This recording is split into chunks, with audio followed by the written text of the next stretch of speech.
മഴക്കാലത്ത് ചെടിത്തോട്ടം daily clean ചെയ്യുക എന്നുള്ളത് തന്നെ ഒരു വലിയ ടാസ്ക്കാണ്. ക്ലീൻ ചെയ്താലും വീണ്ടും അത് പഴയ പോലെ തന്നെയാവും എന്നുള്ളതാണ് മറ്റൊരു സത്യം.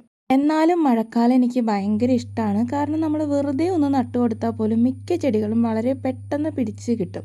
പക്ഷെ അത് നന്നായിട്ട് കെയർ ചെയ്താൽ മാത്രമാണ് അതൊന്ന് വളർത്തിയെടുക്കാൻ പറ്റുള്ളൂ. അല്ലെങ്കിൽ പെട്ടെന്ന് ചീഞ്ഞു പോകാനൊക്കെ ഉള്ള ചാൻസും ഉണ്ട്. പതിവ് പോലെ തന്നെ ഇന്നും മഴയായതിനാൽ നമുക്കിന്ന് ക്ലീനിങ് മാത്രമാണ് ഗാർഡനിലുള്ളൂ.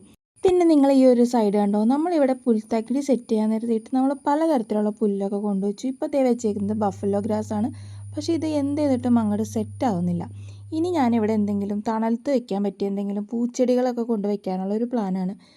അല്ലാതെ ഇവിടെ പുല്ല് സെറ്റാവുമെന്ന് എനിക്ക് തോന്നുന്നില്ല. എന്തോ ഒരു ഭംഗിയില്ല ഇത് മുളച്ച് വന്നപ്പോഴായാലും. അപ്പോൾ ഇവിടെ വെക്കേണ്ട പൂച്ചെടീനെ പറ്റി എനിക്കൊരു ചെറിയ ഐഡിയ ഉണ്ട്. അപ്പോൾ ഞാൻ അടുത്ത ദിവസം തന്നെ അത് സെറ്റാക്കുന്നതായിരിക്കും. പിന്നെ ഈ ഒരു ചെടി ഇവിടെ ഒരു പ്ലാന്റ് ഇങ്ങനെ മുളച്ച് വന്നാണ്.